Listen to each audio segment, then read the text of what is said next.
Third, Senator Judge Tulfo Erwin, Senator Judge Tulfo Rafi, Senator Judge Villanueva, Senator Judge Villar Camille, Senator Judge Villar Mark, Senator Judge Zubiri, the presiding officer, Senator Judge Escudero, Senate President Gatchalian. With 16 senator judges present, the chair declares the presence of a quorum. In accordance with the rules of procedure on impeachment trials, the chair now recognizes the duly elected presiding officer to preside over the proceedings of the impeachment court. Thank you, Mr. Senate President. If there are no objections, we shall dispense with the reading of the Journal of July 29, 2026 of the Senate sitting as an impeachment court and shall consider the same as approved. The clerk of court will please call the case before the impeachment court. Case number 004-2026 in the matter of impeachment trial of Vice President Sara Duterte. Appearances for the parties.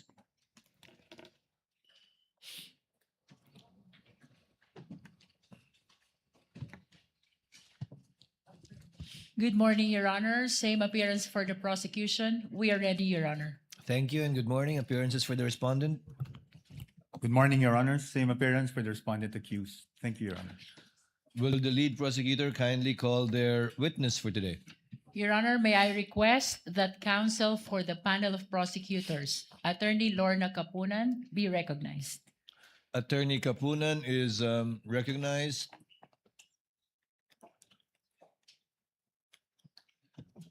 Attorney Kapunan, the counsel for the panel of prosecutors, kindly call your first witness, ma'am. Good morning, Your Honors. Attorney Lorna Patao Kapunan, counsel for the petitioners under the direct control and supervision of the House panel of prosecutors. We'd like to call on our first witness, Your Honors, Mr. Roderick C. Wamil. The clerk of court, through the Sergeant at Arms, is directed to kindly bring and situate at the witness stand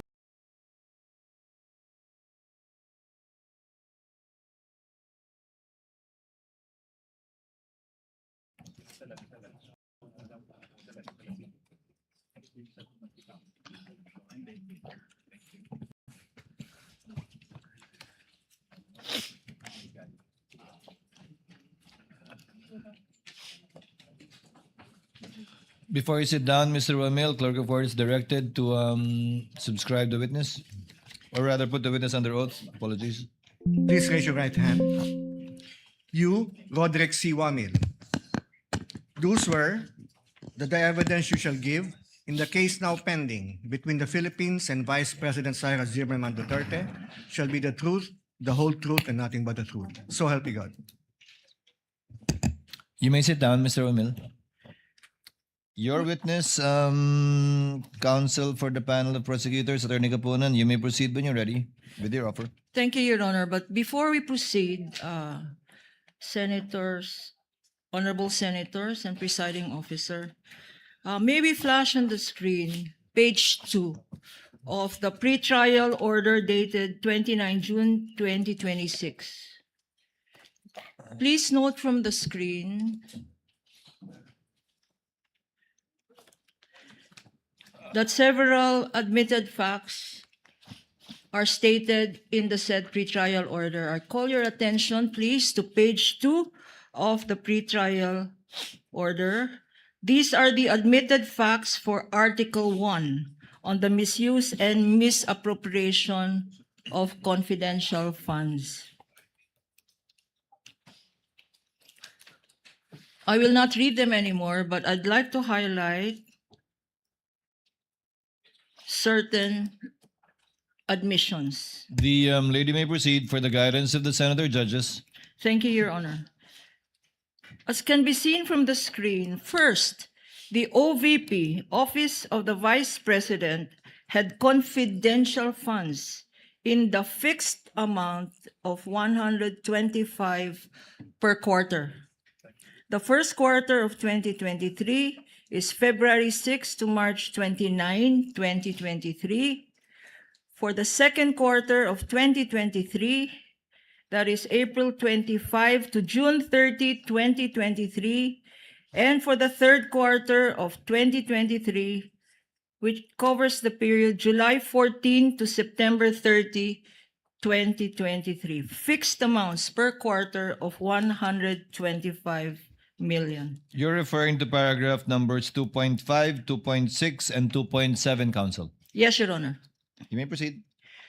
Also admitted is the fact that Gina Acosta was the Office of the Vice President's Special Disbursing Officer, or SDO, in relation to the OVP's confidential funds for the fourth quarter of 2022, as well as the first, second, and third quarters of 2023, as can be seen on the screen.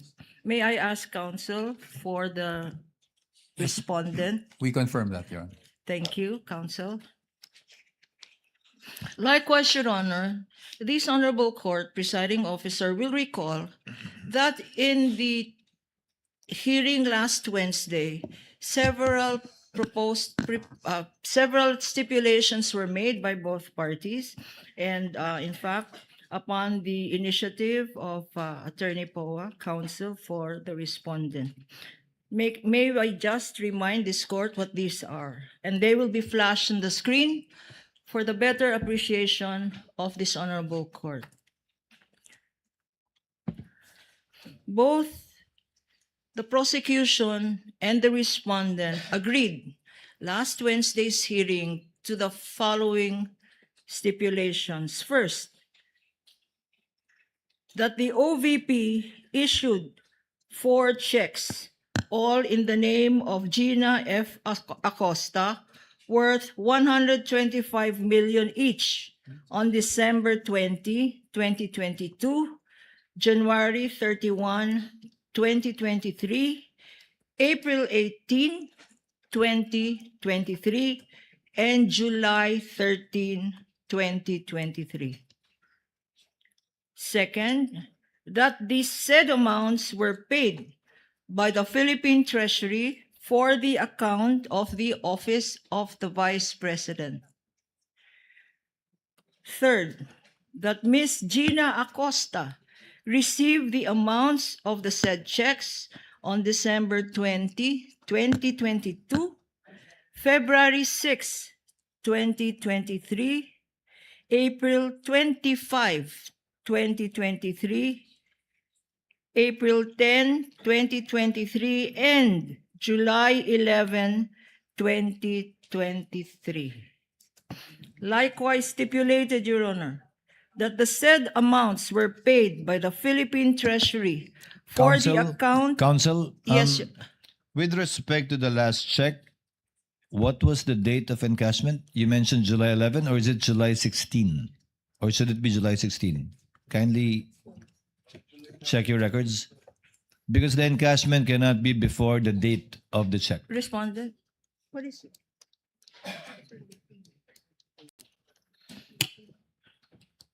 Kindly check the last check. Last 3 digits, 664. Counsel mentioned that it was encashed on July 11, 2023. Come on, guys. It should be, if I remember correctly, it should be July 16.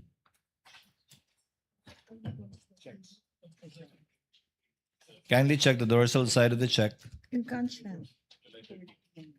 July 13, Your Honor. 13, okay. The date of the check is July 13, but encashed by the SDO on what date? You said July 11 earlier.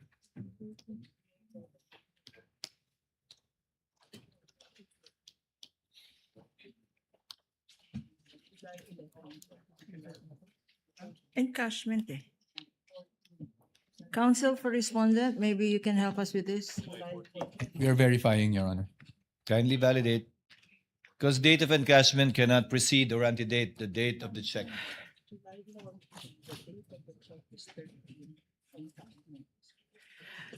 Honorable presiding Yes, officer, yes, the date Counsel. of the check is July 13, but the encashment was July 14 po. July 14. Okay, not July 11. I heard you mention July 11. My bad, Your Honor. You may proceed, Counsel.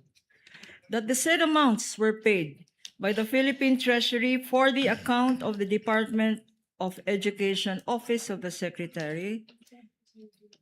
And lastly, that Mr. Edward D. Fajarda received the amounts of the checks on February 22, 2023, April 26, 2023, and July 13, 2023, which amounts to 112.5 million, Your Honors. May we ask counsel for respondent to confirm this? Your Honors, I really don't want to make a big issue about this, but just on the first stipulation, Your Honors, please.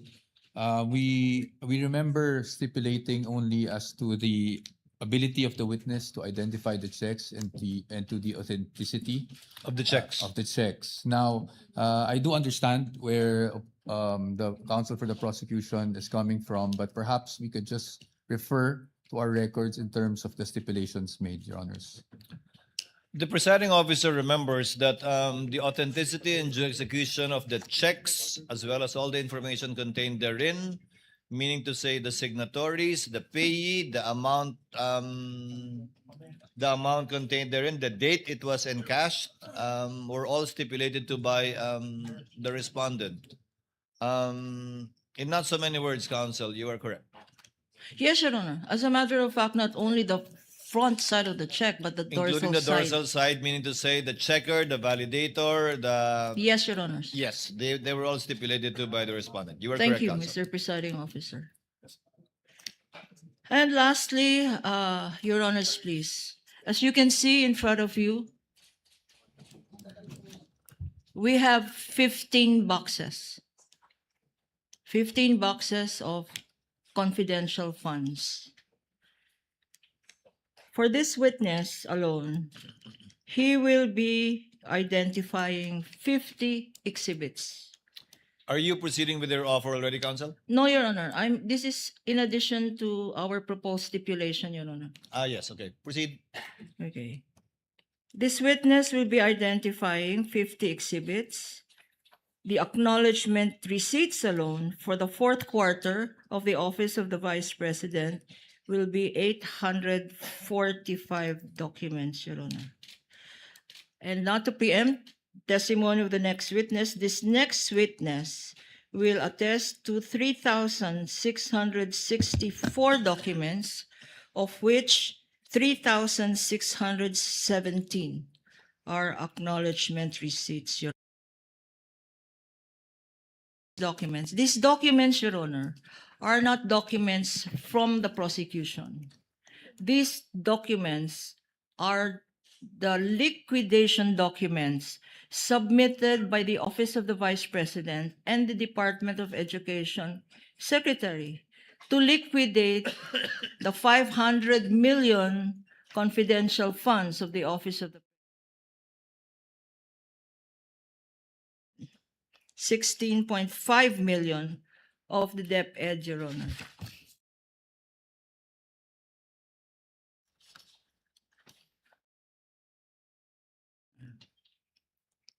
These are common exhibits. And if counsel, we can flash them on the screen. Most of these are common exhibits. For the Office of the Vice President, we have 14 common exhibits for the period December 21 to 31. For the first quarter of 2023, there are 6 common exhibits, 6 common exhibits as well for the second quarter of 2023, and 5 common exhibits for the Office of the Vice President, Your Honor. And this is a total of 31 common exhibits, Your Honor. For the DepEd, Your Honor, we have 6 common exhibits for the first quarter, 7 common exhibits for the second quarter, and 6 common exhibits for the third quarter, Your Honor. And here is where we ask for stipulation, Your Honor. Since these are prosecution exhibits as well as defense exhibits, And in addition to that, these are documents submitted by the defense themselves to the COA by way of liquidation, Your Honor. May we request for stipulations?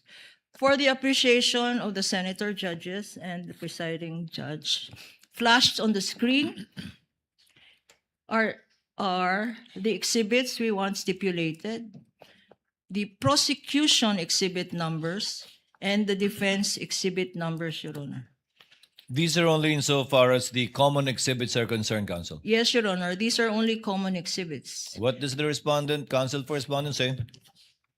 Your Honor, may we just ask for, and I apologize for having to request for this, but may we just ask for at least a 5-minute suspension so we can also concur with the prosecution panel and to check exactly what documents they would want to stipulate. Because, Your Honors, we have no problem stipulating, but we also, due to the voluminous nature of the documents, we just want to make sure we're also ensuring the rights for clients, especially, if there are questions on chain of custody, etc. With the permission of my fellow senator Just 5 judges, minutes. this is in the interest of abbreviating the proceedings anyway. Chair declares a 5-minute recess.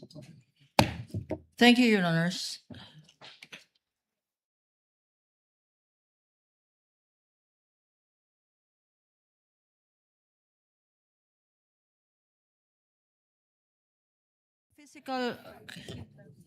The physical exhibits are here if counsel wants to look at them. Sure. We are on recess. No need for permission to approach each other.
Paumanhin sa mga kapwa ko, Senator Judge, gayon din sa publiko nagsusubaybay sa medyo mahabang panahong ginugol natin para magkomparahan ang dokumento. I assure you this is time well spent because whatever stipulations and or admissions may be agreed upon by the parties will go a long way insofar as abbreviating the proceedings. Counsel for respondent is recognized for his comment to the request for stipulation by the counsel for the panel of prosecutors. Thank you, Your Honor. And Your Honor, I would like to thank the Honorable Court for your patience as well. So upon consulting with my colleagues as well as the opposing counsel, the defense is willing to stipulate on the list of documents provided except for the acknowledgement receipts for the period covering December 21 to 31, 2022. Because one, What period is that again, counsel? acknowledgement receipts for the period covering December 21 to 31, 2022, Your Honor. December 21 to 22 To 31, 2022. to 12/31, 2022. Yes, that's correct. December 21 to December 31, 2022. That's Okay. correct, Your Honors. Your Honors, just for the information of the Honorable Court, although these were labeled as common exhibits, we marked them separately, and there are issues concerning these acknowledgement receipts that I believe will also be touched upon by other witnesses in the future, and for those reasons, Your Honors, we cannot stipulate on the same. How many pieces of documentary evidence would constitute these acknowledgement receipts covering this period, approximately? Approximately at least 900, Your Honors. So that's about 900 over 3,000 plus. Counsel for the panel of prosecutors, correct? Your Honor, please, just a logistics issue. I don't think they can hear us at the sound booth po. Who can't hear you? The ones flashing our screen. Are they okay? Okay. Just to address the query of the Honorable Presiding Judge, Your Honor, the acknowledgement receipts constitute 845 documents, Your Honor, for this particular witness and for this particular period, Your Honor. But for the next witness, Your Honor, they constitute 3,617 acknowledgement receipts. In regard to the acknowledgement receipts that the counsel for respondent refuses to stipulate on, is it with this witness or the next witness? This witness, Your Honor, 845 acknowledgement receipts for the period, 11-day period, December 21 to December 31, Your Honor. So in other words, all of the acknowledgement receipts that this witness will testify to was not stipulated to by the counsel for the respondent. That's correct, Your Honor. With respect to the others, it is so stipulated, counsel? Yes, Your Honors. Other documents, you mean? Yes. Other documents that On the are list. commonly marked are so stipulated and admitted by the counsel for respondents? Under Article 1? The documents that are in the list of Yes. proposed stipulations, Your Honors. Duly noted. Thank you, Your Honors. Counsel for the panel of prosecutors, you may proceed when you're ready with your offer. Unless you have other stipulations to ask We for. have other stipulations, Your Honor. You may proceed, counsel. Secondly, that the office of the Vice President was allotted confidential funds in the amount of 125 million in December of 2022. We are okay to stipulate with counter stipulation that this was approved by the Office of the President as recommended by the DBM, Your Honor. What does counsel for the panel of prosecutors state? No, Your Honor. Oh, yes? Yes, yes, Your Honor. So yes. In deference to the President. Yes, Your Honor. So yes, the stipulation, proposed stipulation by the counsel for the panel of prosecutors, subject to the qualification of the counsel for respondent, is deemed admitted to and stipulated on. May proceed, counsel. Thirdly, Your Honor, as can be seen on the screen, the DepEd was allotted confidential funds in the fixed amount of 37.5 million quarterly. For what year? For what period? 2023, Your Honor. Counsel for the respondent? Yes, Your Honor, 24? but again, with counter stipulation that under the General Appropriations Act, Your Honor. Yes, Your Honor. So stipulated, duly noted, Senator judges are duly informed. That the fourth stipulation is that the Office of the Vice President and the DepEd withdrew their respective confidential funds quarterly allocation in full from the first to the third quarters of 2023. Counsel for the respondent, what do you say? We are willing to stipulate on that, Your Honor. So stipulated, Senator judges are likewise so informed of the stipulation by the parties in regard to this fact. The fifth, that the Office of the Vice President also received confidential funds in the amount of 125 million on December 20, 2022, which it used up in 11 days. No Counsel- stipulation, Your Honor. I'm sorry, Counsel? No stipulation on this matter. No stipulation. You may proceed with the other proposed stipulations, Counsel. That the documents submitted by the Office of the Vice President and the DepEd were all signed by the authorized signatories. Willing to stipulate, Your Honor.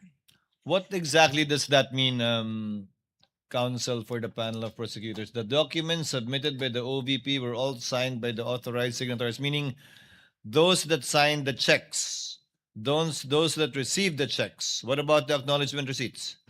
Also the acknowledgement receipts, Your Honor. The disbursement vouchers, the liquidation reports, Including the accomplishment reports, all of which they have already stipulated, Your Honor. Okay.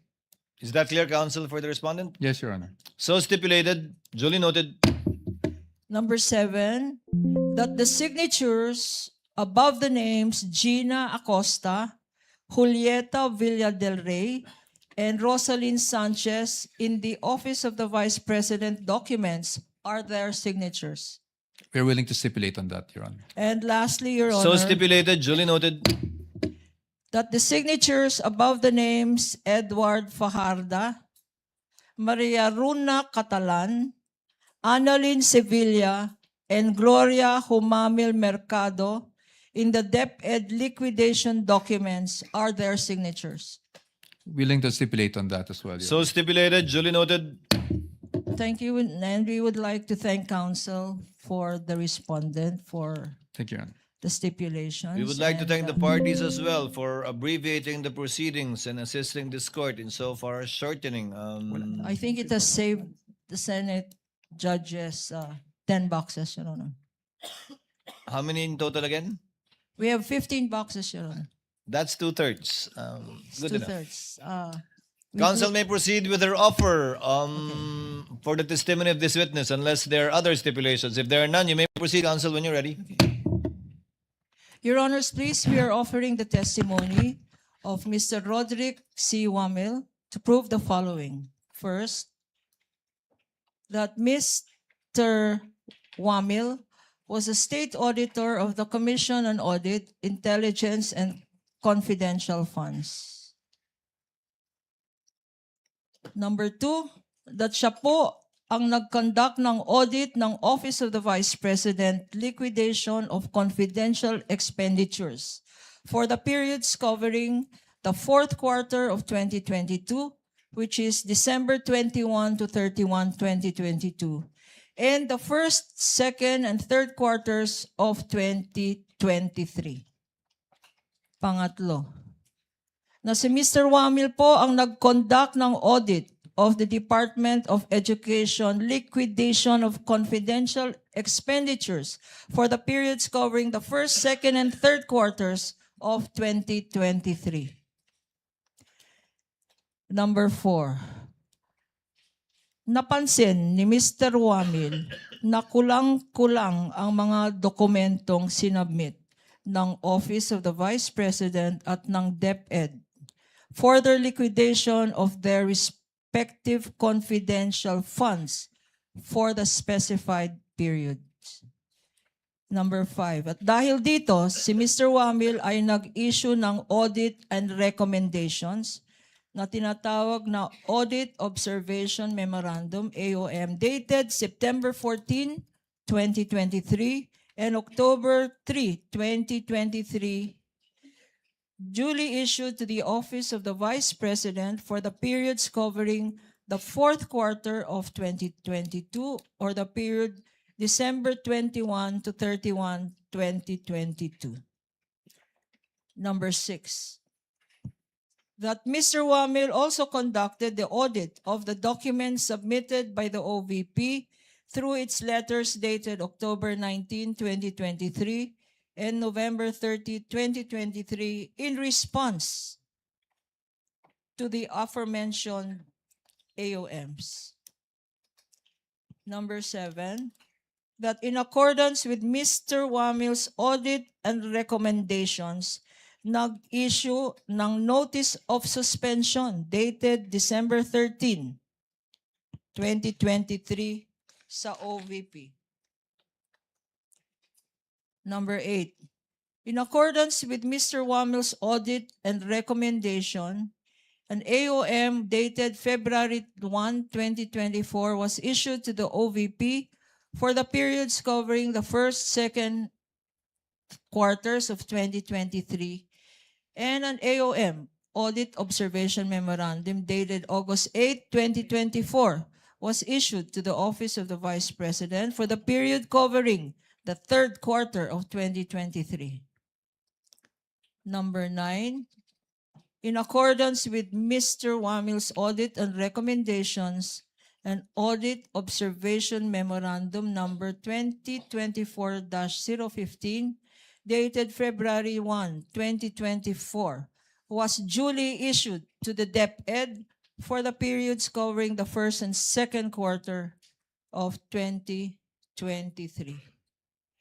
Likewise, Your Honor, we are offering the testimony of this witness to identify and authenticate documents, and likewise, lastly, to prove such other matters as are relevant and material to the impeachment of Vice President Sara Duterte, and relevant as well to the aforementioned purposes. Comment from the council for respondents on the offer? Subject to cross, Your Honor. Subject to cross, council may proceed with her direct examination of the witness, Mr. Roderick C. Wamil, when she is ready. You may Thank you, proceed, Your Honor. With the permission of the presiding officer, Honorable Senator Judges. Magandang umaga, Mr. Witness. Magandang umaga po. Kumusta na po kayo ngayon? I'm feeling a bit anxious lang po as of this moment. Nervyos. Anxious. Okay. Huwag kang mag-anxious. Please state your name again. Your name, your age, and occupation and other personal circumstances, Mr. Witness. I am Roderick C. Wamil, 34 years old and currently an audit team leader of the Commission on Audit Pasay City. Before I ask you about your present occupation, give us a educational background. What is your educational background, Mr. Witness? Ako po ay nagtapos ng Bachelor of Science in Accountancy from the Central Luzon State University at ng Juris Doctor degree from the Arellano University School of Law. So you are both an auditor and a lawyer. Yes, ma'am. Okay. Ngayon, nagtrabaho ka sa COA. Yes, ma'am. How long have you been working for the Commission on Audit? I've been with the Commission on Audit for more than 11 years po. 11 years. And what position in the COA do you presently hold? I presently hold the position po of attorney of the Commission on Audit. Ano yung attorney for? It is yung description of the position po na hinahawakan ko. But currently po, I am an audit team leader po sa Commission on Audit Pasay. Okay. Before you were assigned to the Commission on Audit Pasay, what was your previous position with the COA? Before my assignment po sa Commission on Audit Pasay, I was previously assigned as a state auditor po of the Intelligence and Confidential Fund Audit Office of the COA. Itong COA ICFAO, ICFAO? Yes, ma'am. Could you give us a background? Ano itong COA-ICFAO? Ang COA-ICFAO po ay yung office under the Office of the Chairperson in charge with the conduct of the post-audit po ng liquidation of the confidential fund and intelligence fund of the various government agencies, which include the national government agencies, the government-owned or controlled corporations, and the local government units po. Na-mention mo ang intelligence at confidential funds. For our understanding, para maintindihan namin ngayon, ano ang intelligence funds at ano ang confidential funds? Ang intelligence funds po under the Joint Circular 2015-01 ay yung lump sum appropriation po na provided in the budget of the agency concerned with respect to their intelligence operations. While Ano naman ang confidential funds? ang confidential fund po based on the Joint Circular 2015-01 ay yung lump sum appropriation po ng concerned agency para sa kanilang confidential expenses. At you earlier said, sinabi mo kanina na ang office ng ICFAO ang nag-audit ng national government agencies. Anong ibig sabihin ng nagko-conduct ng audit? Anong klaseng audit ang ginagawa ng COA-ICFAO? Ang audit po na ginagawa ng COA-ICFAO ay compliance post-audit po. What do you mean by compliance post-audit?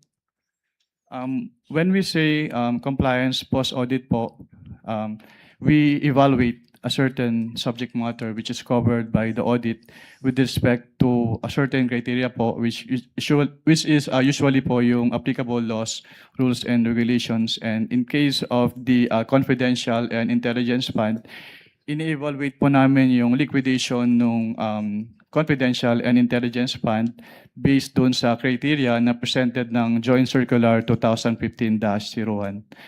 At pag sinabi naman pong post-audit, ginagawa po namin yung audit after the fact of the disbursement. So, ini-evaluate po namin kung yung disbursements ay properly supported with complete documents as required by the applicable rules and regulations. And if yung disbursements po ay hindi illegal, hindi irregular, or hindi improper. At sa pag-conduct na sinabi mong post-audit, ano ang basihan ng ginagamit natin? Ang ginagamit po namin sa ICFAO ay yung Joint Circular 2015-01. Can you tell us ano itong Joint Circular 2015-01? Ang Joint Circular 2015-01 ay yung nagpo-provide po ng guidelines on the entitlement, the use, the release, the reporting po at yung audit ng confidential fund at ng intelligence fund of the various government agencies. If I show you a document now entitled, and this for appreciation of the Honorable Senate Impeachment Court is being flashed on the screen with the permission of the presiding officer. Council may do so and may proceed. I'm showing to you now a document entitled the Joint Circular 2015, which for identification has been marked as Exhibit P-1-4 for the prosecution. -E. Showing to you this document, we have here, Your Honor, we're being assisted here Assisting by counsel may approach. our Associate Attorney Mark Peña. Likewise, assisting counsel for the respondent may approach Thank you, Your Honor. the witness.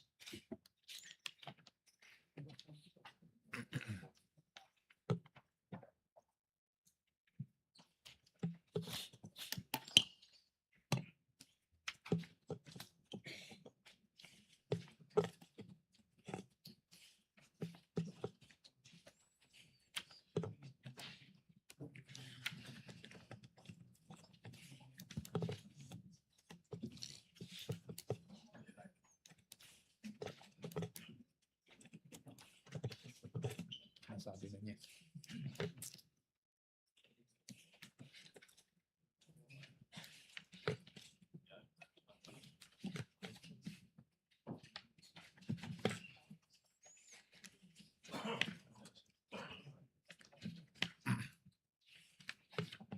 While we're waiting, Counsel, Attorney Kapunan, would you like to identify this document as previously marked so that we can have it on the record and for the reference? Your Honor, of please, the- Mr. Witness, what relation does this joint circular have to the joint circular that you mentioned na basihan ng inyong audit, post-audit? Ito po yung same joint circular po na basehan po ng aming audit sa ICFAO. Okay. Bakit tinatawag ito na joint circular? Tinatawag po itong joint circular dahil ito po ay resulta ng joint efforts ng Commission on Audit, ng Department of Interior and Local Government, ng Department of the Budget and Management, ng Department of the National Defense at ng Governance Commission for GOCCs. So ito ay 5 government agencies, tama? And since when naging basihan ito ng mga post-audit ng national government agencies? Naging basehan po ito ng audit ng ICFAO sa confidential and intelligence funds ng various government agencies noong January 8, 2015 rather, nung na-approve po ito. Mr. Witness, ikaw ay familiar sa joint circular na to. Yes, ma'am. Okay, if I show you Section 4.8, being flashed on the screen, Your Honors, with the permission of the presiding justice. Sa Section 4.8 na nakikita natin sa screen, ano-ano, what kind of confidential expenses can be incurred using confidential funds? Under item 4.8 po of the Joint Circular 2015-01, the confidential fund shall be used only for the following confidential expenses. Una po, yung purchase of information necessary for the formulation and implementation Ano pa? of... Dahan-dahan natin. Unang-una, 4.8. Anong una? Ang una po ay yung purchase of information necessary for the formulation and implementation of program, activities, and projects relevant to the national security and peace and order. Being flashed on the screen, Your Honor, is the pertinent provision cited. Pangalawa, ano pa ang examples ng confidential funds or kung ano ang pwedeng paggamitan ng confidential funds? Pangalawa po ay yung rental of transport vehicle related to confidential activities. Also being flashed on the screen for easy reference. Pangatlo, ano pa? Pangatlo po yung rentals and the incidental expenses related to the maintenance of safe houses. What else, Mr. Witness? Pang-apat po yung purchase or rental of supplies, materials and equipment for confidential operations that cannot be done through regular procedures without compromising the information gathering activity concerned. What else, Mr. Witness? Ano pa? Panglima po, yung payment of rewards to informers who must not be employees of the concerned government agency, subject to 3 conditions. First is yung approval by the head of the agency. Second, it must be supported with documents evidencing the success of the information gathering and or surveillance activities on account of the information given by the informer. Pangatlo, it must be directly related to the conduct of the specific confidential activities of authorized agencies. For purposes of the records, Your Honor, the witness cited 4.8.1 up to 4.8.7 of the Joint Circular Um, 2015. hanggang 4.8.5 pa lang po. Okay. Sorry. What else, Mr. Witness? Pang-anim po is to uncover or prevent illegal activities that pose a clear and present danger to the agency personnel or property or other facilities and resources under the agency protection done in coordination with the appropriate law enforcement agencies. And last po, yung others that may be authorized by the GAA or other special laws. Okay. 4.8.1 up to 4.8.7.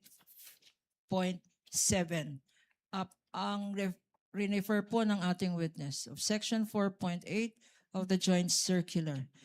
Base rin sa Joint Circular na to, ano naman kung merong mga pwede, ano naman ang mga hindi pwede, yung mga bawal na confidential, alleged confidential expenses. Under 4.11 po, may specific expenses po na enumerate na hindi pwedeng paggamitan ng confidential fund.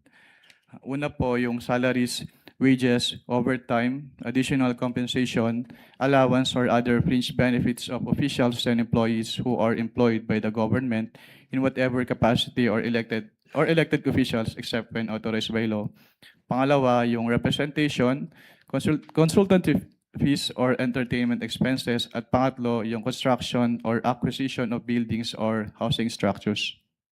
For the record, Your Honor, reference is made to 4.11.1 up to point 2 and as well as point 3.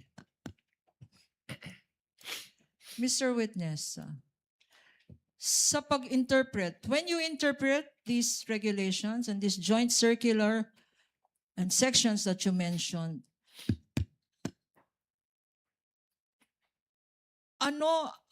what terms of compliance are you thinking about? Ito ba ay substantial compliance or strict compliance?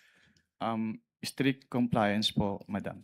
Bakit, Mr. Witness? Why do you follow strict compliance instead of substantial compliance? We follow po strict compliance since what is involved po ay public funds. So dapat strict yung accounting and auditing rules to prevent yung misuse ng fund. At and this is expressly stated in the joint circular. What you said, strict compliance. Yes, ma'am. Okay. Now, 9 years you said sa COA ICFAO. With the permission of counsel, Mr. Witness, it is mentioned in the JMC that it should be strictly interpreted, and you said it's in the JMC. Where? Sa last paragraph po ng 1.0, Your Honor. Last paragraph ng 1.0. So in the rationale. Yes po, Your Honor. Thank you. You may proceed, counsel. Now, Mr. Witness, you mentioned earlier na 9 years ka na with the COA ICFAO at meron kang mention that you post-audited certain government agencies. During your term, what years were you, incidentally, with the COA ICFAO? I was with the COA ICFAO po from September 2014 until February of 2024. Okay. In this period of time, from 2014 to 2024, could you tell us how many vice presidents have you audited? Ang tanging nung time lang po ni Vice Presidente Sara Duterte. But there were 3. Who were the vice presidents during this period? Ang naging mga Vice Presidente po since I assumed with ICFAO in 2014 ay si dating Vice President Binay at si dating Vice President Leni Robredo at yung ating incumbent Vice President po na si Sara Duterte. So 3 vice president, Vice President Binay, Vice President Robredo, at Vice President Sara Duterte. Sino-sino sa kanila ang inaudit mo tungkol sa confidential funds? Buhat po nung nag-assume ako nung 2014, tanging si Vice Presidente Sara Duterte lang po yung aking na-audit na may Bakit, confidential fund. Bakit, Mr. Witness? Bakit Vice President Sara Duterte lang ang inaudit mo ng confidential funds? Dahil po, since nung nag-assume po ako ng 2014 sa ICFAO, wala pong naging appropriation for confidential funds si dating Vice President Binay at si dating Vice President Robredo. Tanging si Vice President Sara Duterte lang po yung nagkaroon ng appropriation for the confidential funds. And in the same period of time, 2014 to 2024, kasama ba sa mga national agencies na minention mo ang Department of Education? Yes, ma'am. And during this period, 2014 to 2024, sino-sino ang mga secretaries ng Department of Education?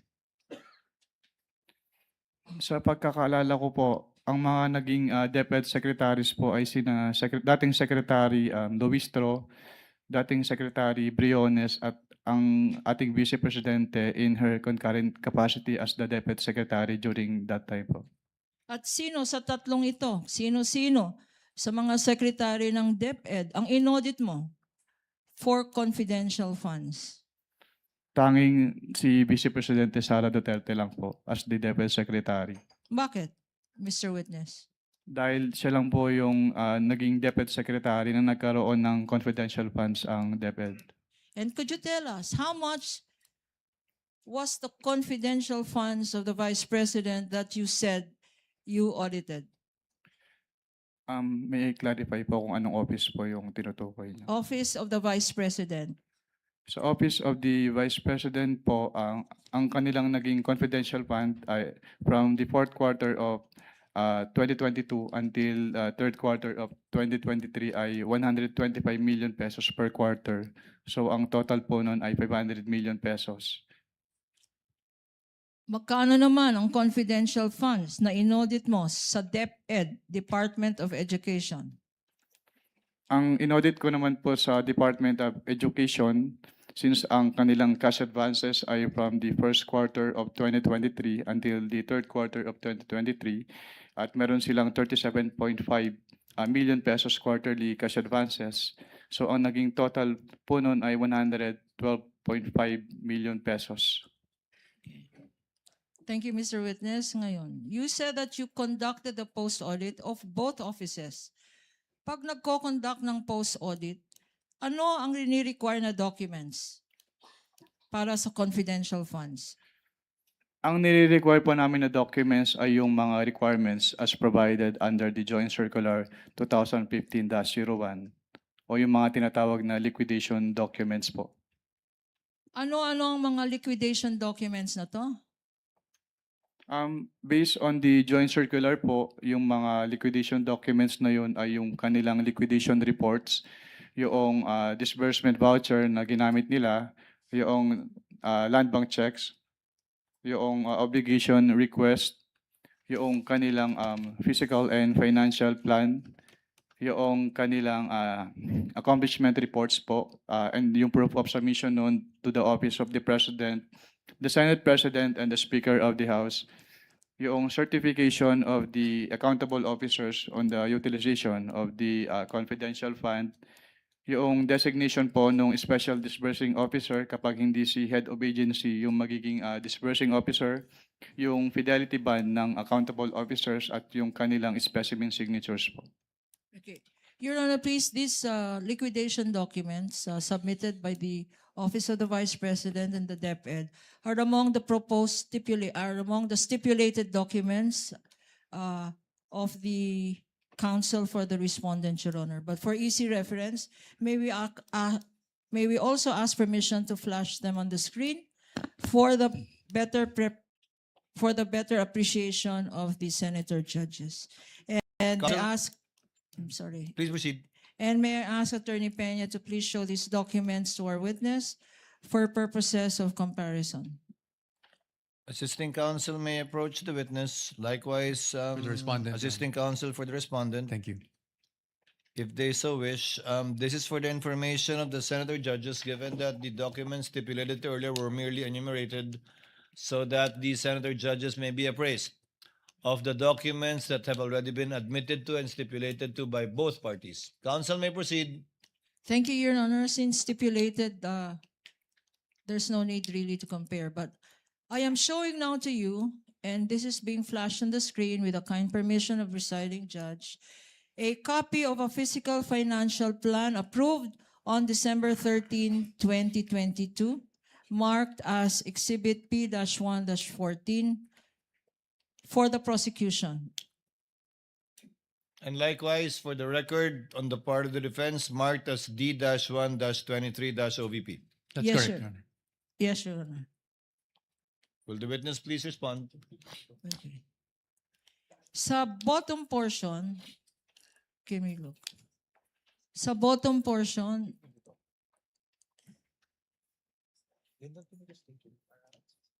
There appears a signature under the words. Meron pong signature sa words.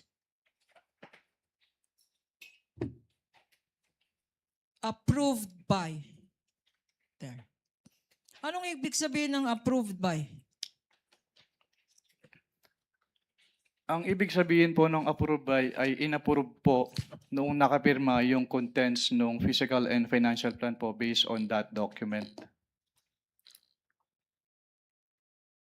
Okay. At sinabi mo, approved by ay inapprove. Kung sino man ang nakalagay na signature dyan. Kaninong signature naman ang nasa bottom portion ng ating Exhibit -1-14? Kay Vice President Sara Duterte po. Why are you familiar? Bakit mo kilala? Bakit mo alam ang signature ni Vice President Duterte? Dahil among their submissions po ay yung kanilang specimen signatures at kasama po doon yung specimen signature po ni Vice President. At yung kanyang pirma po doon sa specimen signature submitted ay kaparehas po ng pirma niya dito sa physical and financial plan na ito. Pinakita sa iyo ang isang physical financial plan which you said is a faithful reproduction of the submissions. And this is now being shown on the screen. Ano ang observations mo dito sa physical and financial plan approved on December 13, 2022? Hindi po siya compliant to the joint circular dahil yung first column which is the programs, activities and projects, hindi po in-indicate nung OBP yung kanilang specific confidential activities na kanilang paggagamitan ng confidential fund as required under item 4.2 of the joint circular. Hindi ito specific according to you and according to 4.2 of the joint circular. Can you please enlighten us? Ano itong section 4.2 ng joint circular? Under item 4.2 po ng joint circular, all requests or allocations for CF must be supported with a physical and financial plan which must indicate the proposed amount allocated for each program and activity dahil ito po yung magiging basis for the disbursement ng kanilang confidential fund. At yung mga sinabi mo, nakikita ba dyan sa dokumentong yan? Wala, based po on this submitted physical and financial plan, hindi po nakikita rito yung kanilang specific confidential activities na kanilang pagbabasihan sa kanilang disbursement. Apart from this, yung nakita mo sa column 1, ano pang ibang observations ang masasabi mo dito sa dokumentong ito? Since yung columns for the expected outcome as well as yung column for the physical target mas match po yung specific confidential activities. So hindi rin po nakamatch or hindi rin compliant yung columns po as mentioned. At bakit? Why do you say na hindi compliant na rin to sa joint circular? Dahil po since hindi naman in-indicate po dito ni Office of the Vice President yung kanilang specific confidential activities, so hindi po na-match based on the information as presented po sa document na ito, yung laman ng expected outcome at yung physical target doon sa kanilang specific confidential activities. And as you stated, what express provision of the joint circular does this violate? The item 4.2 po of the joint circular 4.2 na 2015-01. pinakita natin sa screen. Okay. Our next document, Mr. Witness, which we shall show you, is now a certified true copy of Land Bank of the Philippines check number 00002444027, dated December 20, 2022, Exhibit P-1-11-A, common exhibit of the defense as well. Likewise being flashed on the screen, Your Honor.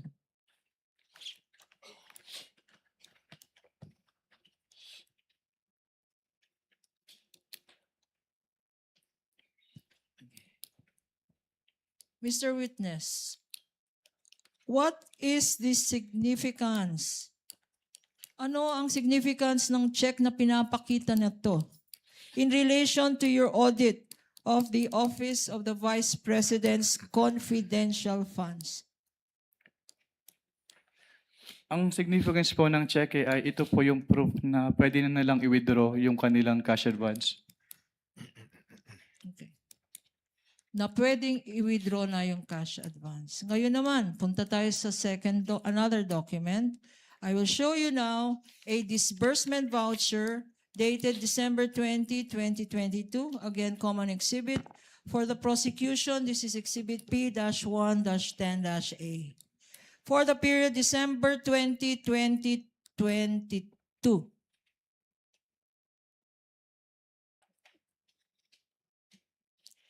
In the middle of this document, pointer. In the middle of this document, there appears a signature under the words, quote, certified expense, cash advance necessary, lawful, and incurred under my direct supervision and control. Okay. Anong ibig sabihin itong certified expense under my direct supervision? Your Honors, What is kindly, the we would pleasure like of to object on that counsel for one. the respondent? Your Honors, that calls for a conclusion of law. I'm Based on sorry, the counsel? That will call for a conclusion of law on the part of the witness, Your Honor. They're asking for what that means for the witness. Only insofar as how the witness interprets this provision, given that he audited these documents and are part of the submission. Witness may answer. Based on this disbursement voucher po, sinertify po ni Vice President na yung kanilang cash advance ay kailangan na ayon sa batas at na-incur po under her direct supervision. And there is a signature here in this document. Whose signature is this, if you know? May i-clarify po kung anong signature po yung tinutukoy.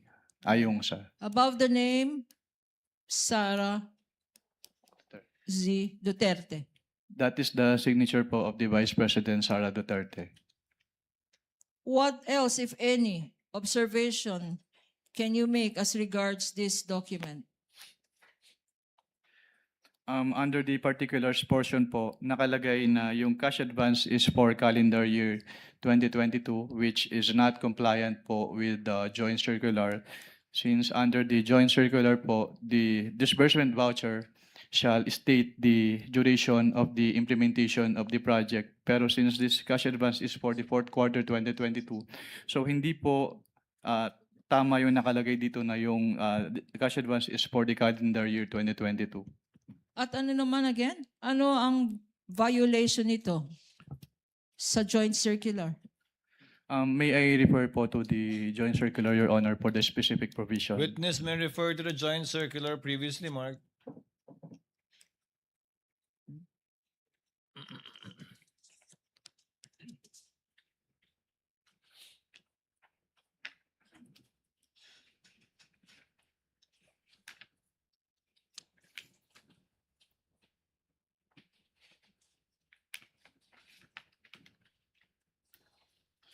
The specific provision po is the second sentence po ng item 6.1.5 of the joint circular 2015-01.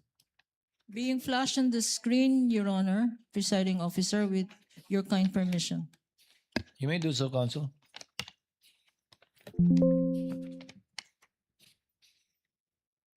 Can you read for the record 6.1.5? 6.1.5 of the joint circular, cash advances shall be limited to the requirements for 3 months. The disbursement voucher shall clearly state the duration of implementation of the projects. If the implementation of the project will extend to more than 3 months, additional amount may be granted only after the liquidation of the previous cash advance. If on the other hand, cash advances are drawn monthly, liquidation shall be done monthly.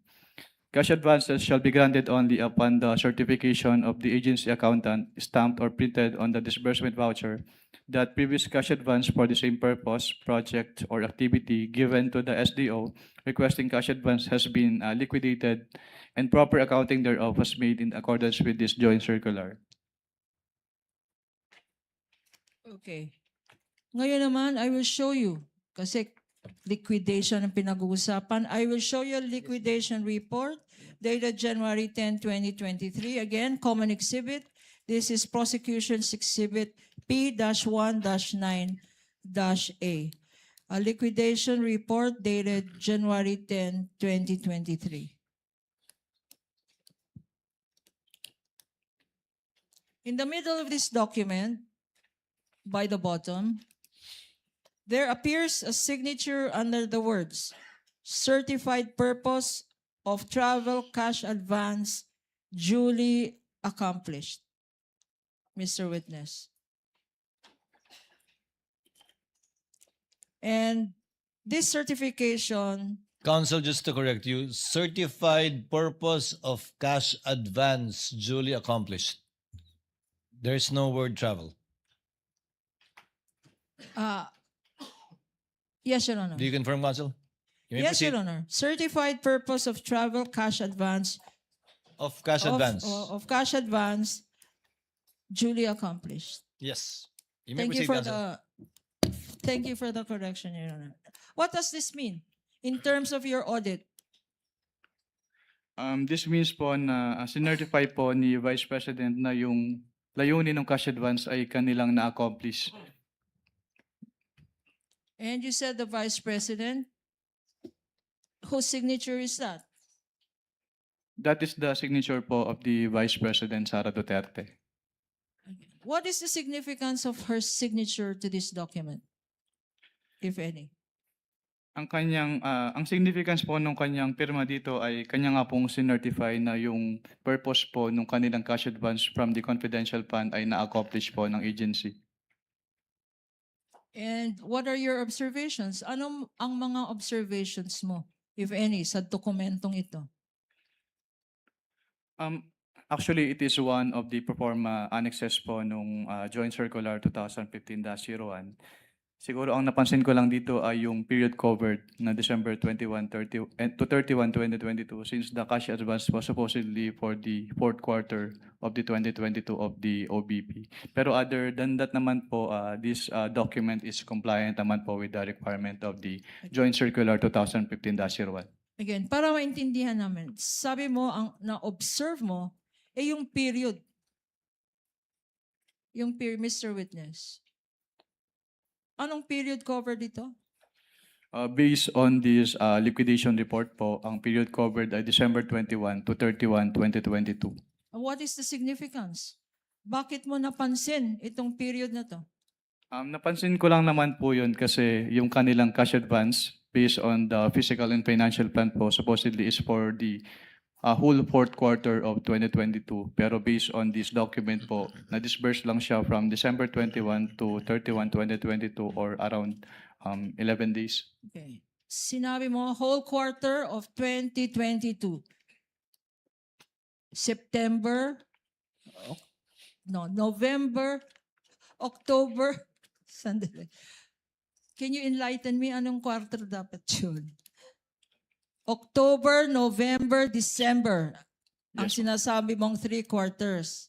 3 months 3 po. months, 3 months for the fourth quarter. Tama? Yes, ma'am. 3 months for the fourth quarter, pero sabi mo ang ginastos na funds. Magkano ginastos na funds? Based on the documents po submitted, 125 million pesos po. In these 3 quarters? 3 months? Based on the document po, it was supposed to be spent for the fourth quarter of 2022. So 3 months po, supposedly. Based on Bakit their physical. supposedly, Mr. Witness? Dahil yun po yung supposed coverage ng kanilang cash advance for their confidential activities. At sinabi mo kanina, 11 days ito ginastos. Tama? Based on the document, yes, ma'am. Okay. Now, I'm showing to you now another document which is an accomplishment report previously marked as Prosecution's Exhibit P-107-A-I. Again, stipulated document. Common document with the defense. What relation does this have? No. Um, We will request permission to have it flashed on the screen as well. You may do so, Counsel. Clerk of Court is so directed. can you repeat the question po, ma'am? No. Look at the screen and look at your document.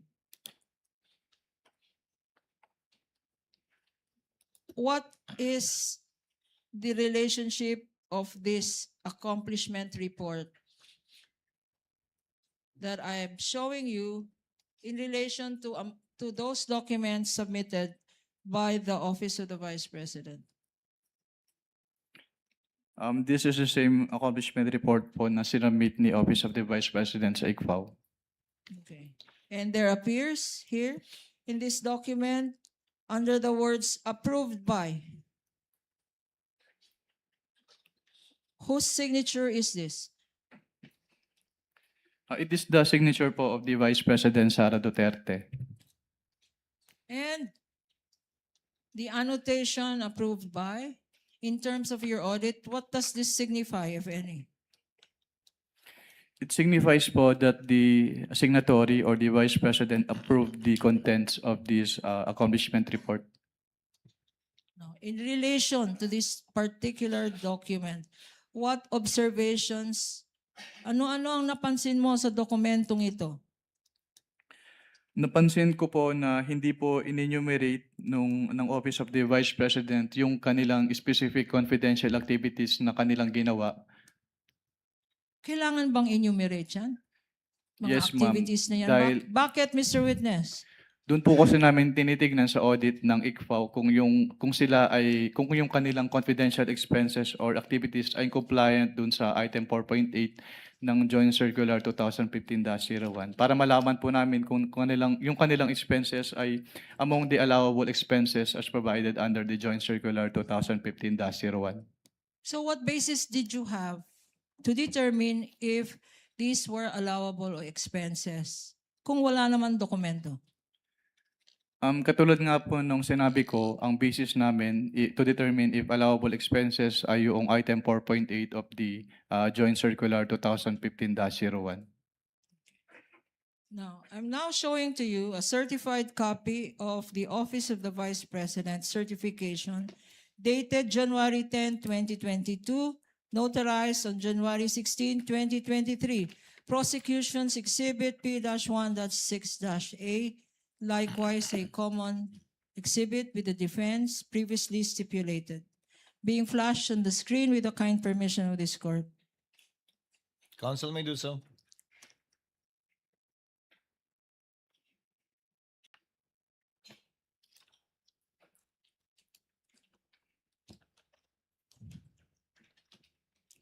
Dito sa baba, may pirma sa ilalim ng mga salitang attested. Kaninong signature itong nakikita natin dito? Ito po ay signature ni Vice Presidente Sara Duterte. At anong ibig sabihin under your circular ng attested? Ang ibig sabihin po ng attested ay kanyang kino-confirm at bine-verify na yung contents ng certification na ito ay totoo. What other observations? Ano pa ang mga na-observe mo sa dokumentong ito? Ang napansin ko po dito yung date of execution ng certification, January 10, 2022.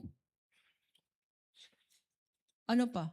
January 10, 2022. Why is this significant? Because it is supposedly the date of the execution ng certification, pero yung kanilang cash advance ay for the fourth quarter of 2022. Yung cash advance nila ay para sa anong period? For the fourth quarter po of 2022. Pero ang certification ay January 10, 2022. Yes po, based on this document po. And based on this document, when was it notarized? It was notarized po on January 16, 2023.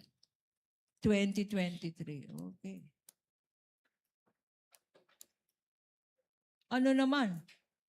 In your observation, what provision of the joint circular? Does this certification violate?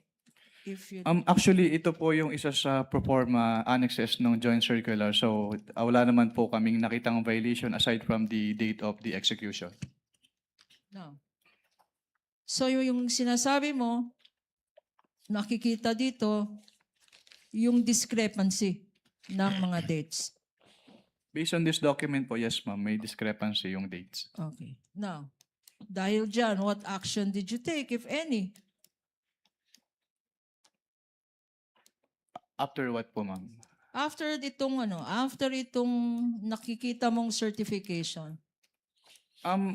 Ang naging action po namin, actually yung naging audit namin is yung for the whole of the liquidation documents na sinamit ng OBP. Pero dito po, wala po kaming naging particular finding dito. Sinasabi ko nga po, it is one of the annexes po under the Joint Circular 2015-01 and they submitted naman po yung certification as required. Okay.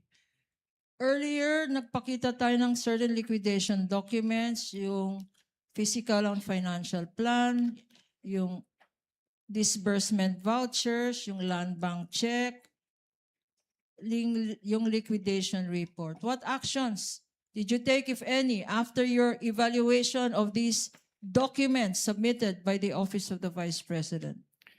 After the evaluation po of those documents, since I noted that the documents are not compliant with the requirements of the Joint Circular 2015-01, I drafted po an audit observation memorandum which I submitted for review to my division chief.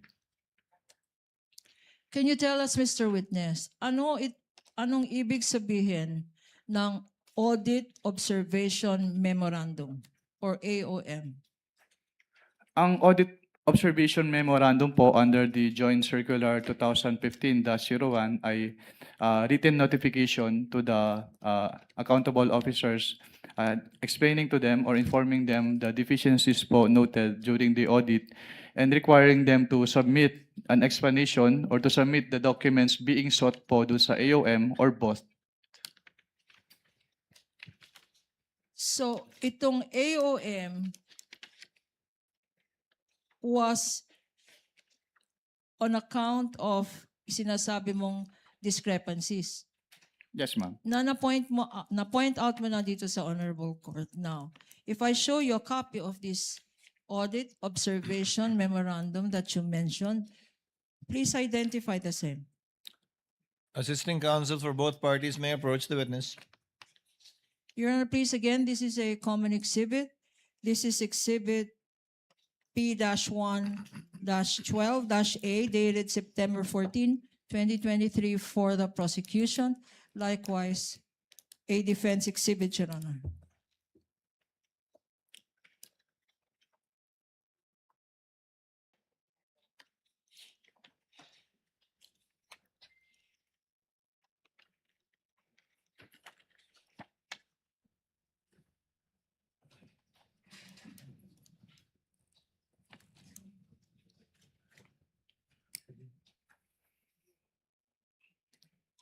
For the record, the witness is is examining an audit observation memorandum dated September 14, 2023, covering the period December 21 to 31, 2022, or an 11-day period.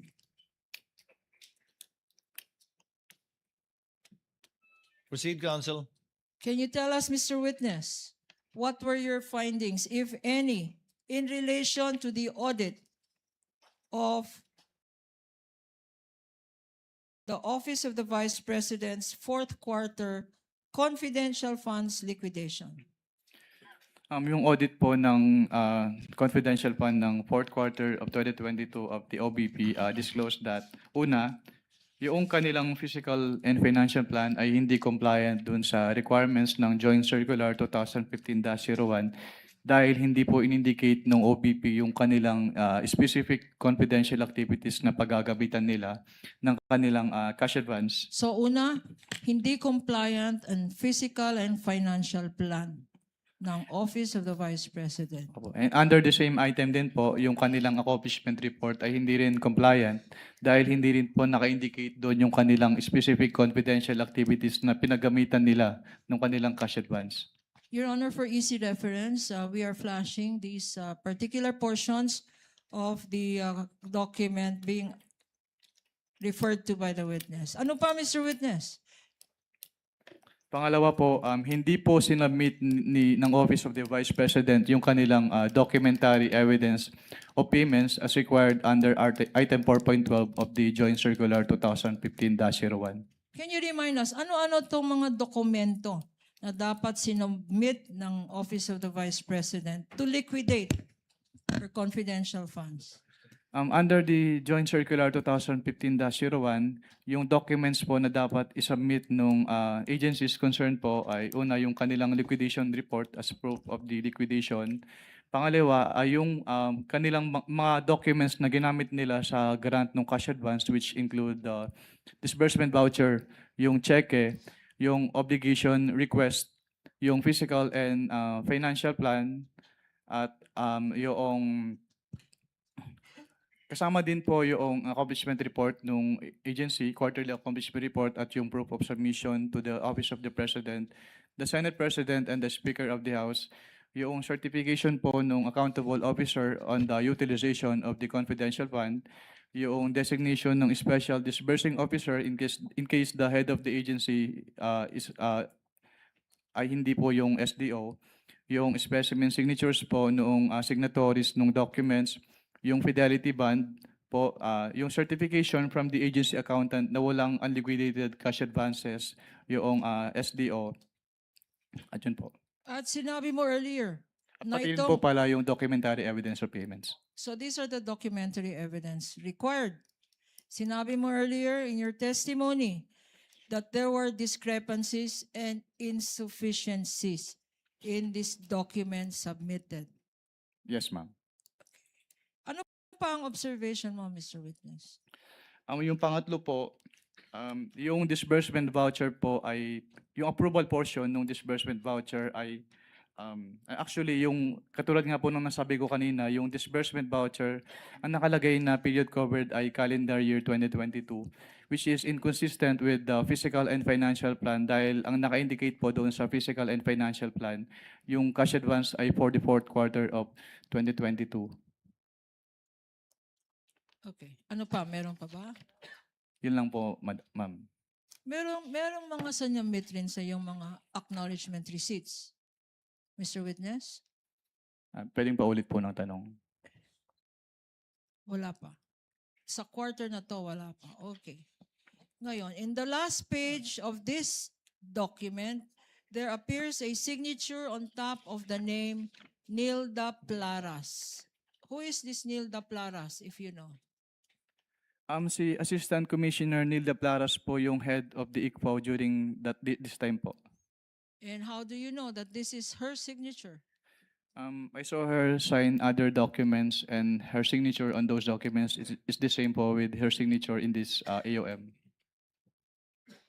Pagkatapos na issue ng COA ICFAO ng office mo, itong Audit Observation Memorandum, what happened next, if any? After po ma-issue, tama po ba yung tanong? Ma-issue? Yes, pagkatapos na issue ng After ma-issue, actually, Eh, after ma-issue po ba yung tanong niyo, ma'am? issue, I'm May sorry. After ma-issue po yung AOM, inattempt po namin sa ICFAO, inattempt ng ICFAO na iserve yung AOM dun sa office address ni Office of the Vice President. Pero Na-serve ba ito sa Office of the Vice President? hindi po dahil hindi po siya tinanggap dahil ang sabi po sa ICFAO ay wala pong authorized person to receive the AOM. When was this attempt at service of this AOM? It was around the second week of September of 2023 po. So what happened next? Nung hindi ka kayo successful mag-serve ng AOM, what did you do? Actually, on the afternoon of the same day po na nag-attempt si ICFAO na mag-serve ng AOM, nag-submit po si Office of the Vice President ng revised accomplishment report sa ICFAO. So on the same day, hindi nyo na-serve but nag-submit ng revised accomplishment report ang Office of the Vice President. If shown to you a copy of this accomplishment report, Prosecution's Exhibit P-1-17-A. Assisting counsels may approach of both parties. Also stipulated by the defense. A common document.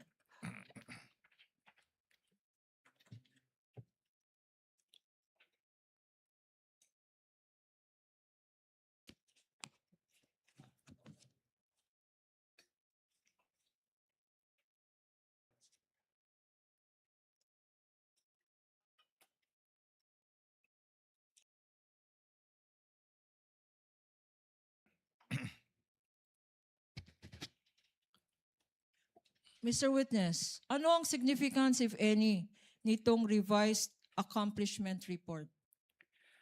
Ang significance po nito, dito po naka-indicate yung specific confidential activities po na pinagamitan ng cash advance ng OBP. So, as compared po doon sa kanilang initial accomplishment report na sinubmit, wala po doon naka-indicate na specific confidential activities. Can you tell us ano ang observation mo dito sa mga linista ni Vice President sa kanyang alleged activities to justify her confidential expenditures? Based on this document po, some of the line items as presented po na confidential expenses ay hindi among the allowable expenses under item 4.8 of the joint circular. At yung items po na yun, Ano-ano ang mga items na yon? yung letter E po, yung provision of medical and food aid for 40 million pesos at yung payment of incentives or traveling relative to confidential operations na 10 million pesos. Isa-isahin natin. Ano? Sinabi mo na ang hindi pwede dyan yung Letter E and letter F po. letter D, E, letter E po. E. E and letter F. What item is this and how much? Yung letter E po, yung provision of medical and food aid na 40 million pesos at yung letter F na payment of incentives or traveling relative to the confidential operations na 10 million pesos. Bakit hindi allowed ang medical expense for 40 million? Dahil yung hindi po siya kasama dun sa enumeration ng item 4.8 at yung enumeration po na yon ay exclusive. Yun lang po yung Exclusive. allowable confidential expenses based on the Joint Circular 2015-01. What do you mean when you say the enumeration in the circular is exclusive? Anong ibig sabihin ng exclusive? Kapag sinabi pong exclusive, ay doon lang pwedeng gamitin. So other than those enumerated po, ay hindi na po siya allowed as confidential expenses. So 40 million na gamot, hindi allowed. Ano pa nakita mo dyan? Yung item B po, yung payment of reward. Kasi aside from this accomplishment report, hindi po sila nag-submit noong any document evidencing the success of the information gathering or surveillance activities on account of the information given by the informer as required po under item 4.8.5 of the Joint Circular 2015-01. So sa particular item na yan, yung payment of rewards, you are saying, our understanding is, hindi sapat na magsabi lang ng pangalan. Kailangan under the circular again? Ang sinasabi po ng circular ay dapat mag-submit sila ng document supporting the payment of reward na nag-evidence ng successful surveillance activity or information gathering on account of the information given by the informer. So kung may payment of reward, dapat may supporting document na nagpapatunay na successful ang result ng activity na yan, yung information gathering. Ang tanong sa iyo, Mr. Witness, meron bang mga dokumentong sinubmit to show the success of that surveillance? As of the time po na sinamit itong revised accomplishment report na ito, wala na po silang ibang sinamit na document evidencing the success of the information gathering. or surveillance activities. We now go to anything. Mr. Witness, what happened? Nung sinubmit ba ng Vice President yung sinasabi mong revised accomplishment report, rinevise nyo rin ang findings nyo sa audit observation memorandum? Objection, Your Honor, leading. With the permission of the objection is sustained. With the permission of the parties, earlier it was agreed by the senator judges that we would be pausing hopefully in time for lunch really, and it has gone beyond already 12 o'clock. So before proceeding to I presume a common exhibit previously stipulated to by both parties, you're referring to the AOM of October 3, 2023. Let's pause in the meantime with the permission of the parties, again in compliance with the agreement earlier made among the senator judges. And we shall resume at 1 o'clock in order to afford the parties enough time for lunch. And again, with the indulgence of Attorney Kapunan, let's continue with the common exhibit stipulated to by the parties. Particularly, I'm referring to AOM dated October 3, 2023. And before we go to the unstipulated portion of the acknowledgement receipts, which might take some time. Again, with the permission of the parties, Attorney Kapunan, Attorney Poa, we are on recess and shall resume at 1 p.m. Thank you, Your Your Honor. Honor. Ano pala akong Pakistani guest?